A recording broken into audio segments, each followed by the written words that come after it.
Hello बच्चों, आज हम लोग अपने कार्य संसाधन वाले टॉपिक में ये देखेंगे कि खरपतवार का नियंत्रण कैसे करते हैं, किन विधियों द्वारा करते हैं, और जब हम इसको समाप्त कर लेंगे तो पीड़कनाशी आ जाएंगे, कीट और पीड़कनाशी आ जाएंगे।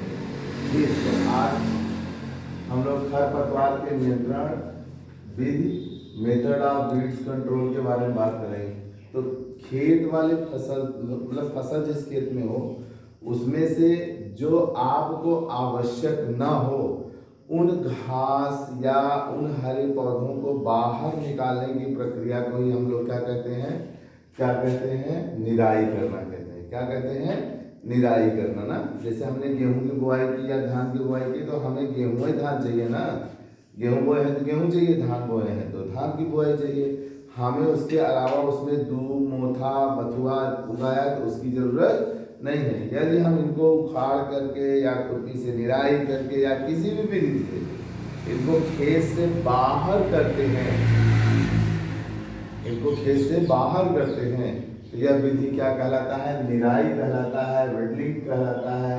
और खरपतवार नियंत्रण के निम्न विधि का इसमें हम उपयोग करते हैं। पहला है यांत्रिक विधि, जिसको मैकेनिकल मेथड कहते हैं। तो मैकेनिकल मेथड में क्या करते हैं? इसमें निम्न विधि को अपनाते हैं। पहला क्या है? हाथों से खेतों में उपस्थित अनावश्यक पादप को या हरे पौधे को उखाड़ करके बाहर फेंकना पहली विधि है। समझ में आ गया? कहते हैं खेत में निराई कर रहे हैं। दूसरी विधि है खुरपी से निराई करना, गोंद गोंद के, मतलब मिट्टी को। तीसरी है खेतों की जुताई या खेतों की लवाई करके मशीनों द्वारा खरपतवार को नष्ट किया जा सकता है। जैसे अगर हम क्यारी में बोए हों, बीच बीच में खाली हो जाने तो उसमें जो उगाई होती है तो उसमें मशीन चला करके उनको काट देंगे, बाकी और सब हमारे बचे रहेंगे। खेतों में उपस्थित खरपतवार को जलाकर या पानी से भरकर बुआई करने से पहले खरपतवार को नष्ट किया जाता है। जैसे हम आप बुआई नहीं कर रहे हैं खेत की और उसमें बहुत सारे खरपतवार इकट्ठे हो गए हैं तो हम उसको क्या करेंगे? जुतवा देंगे। बुआई के पहले क्या करेंगे? जुतवा देंगे और हेंगा के उसे इकट्ठा कर लेते हैं। आता ना झाल के हाथ से इकट्ठा कर लेते हैं। इकट्ठा करके अगर सूख गया तो जला देंगे और नहीं सूखा, कुछ बचा है तो उस खेत को पानी से भर देंगे।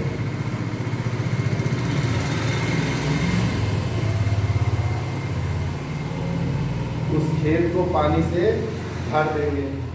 पानी से भर देने से क्या होता है बच्चों? जितने भी खरपतवार या फालतू की चीजें सब क्या हो जाएंगी? जल जाती है, मर जाती है। ऑक्सीजन नहीं पाएंगे, प्रकाश संश्लेषण नहीं करेंगे, वो जल जाएंगे। तो ऐसा होता है। अंतरा फसली द्वारा भी खरपतवार को नष्ट किया जा सकता है। अंतरा फसली द्वारा क्यारी वारी में लगाकर या फसल रोटेशन के द्वारा हम लोग खरपतवार को भी नष्ट कर सकते हैं। सांस्कृतिक कल्चरल मेथड, खरपतवार को बढ़ने से रोकने के लिए इस विधि का भी उपयोग करते हैं। क्या? समय से सही तरीके से बीज की को क्यारियों आदि में बुआई करके, मतलब समय से बुआई करना है, बीज को क्यारियों में बोना है, बगल की जगह जहाँ रहेंगे उनको निराई से निकाल लेना। अंतरा फसली और फसल चक्र के अनुसार बीज की बुआई करके, अंतरा फसली बीज का उपयोग करके, या क्या करना है आपको? फसल चक्र, किसके बाद क्या बुआई करना, किसके बाद क्या बुआई करना, इसके द्वारा भी हम खेत में खरपतवार को नष्ट कर सकते हैं। रासायनिक विधि, कुछ रासायनिक खरपतवार नाशक भी आते हैं। इनका हम छिड़काव करके खेत की सफाई कर सकते हैं। जैसे है आपका 2,4-डाइक्लोरोफेनॉक्सी एसिटिकम, 2-मेथिल-4-क्लोरोफेनॉक्सी एसिटिकम, डाईयूरोन एस्ट्राजाइन आदि। इसके अलावा भी बहुत सारे हैं, हमने इतना बता दिया, बहुत है आपका। जैविक विधि, जैविक विधि क्या है?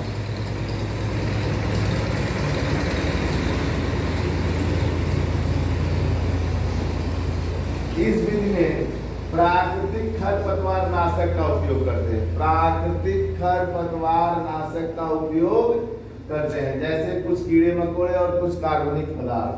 कुछ कीड़े खरपतवार नाशक होते हैं, जैसे अब आप नीटिया करके प्लांट्स है, वो कीड़ा है। कुछ फसल स्वयं खरपतवार नाशक होते हैं, जैसे सोयाबीन, मिलेट, बार्ली आदि। बुआई के पूर्व जानवरों और बकरियों को खेतों में चरा करके, ठीक, जिससे घास वास खत्म हो जाएंगे। ठीक। और वहां पे वो लैट्रिन बाथरूम भी करेंगे तो खेत की उपज भी बढ़ेगी ना। तो उनको खेतों में ले जाएंगे जब बकरियों को या जानवरों को, तो वहां के सारे घास वास को खा जाएंगे ना। जो बचा रहेगा उखाड़ के जला देंगे या तो पानी से डुबो देंगे। समझ में आया?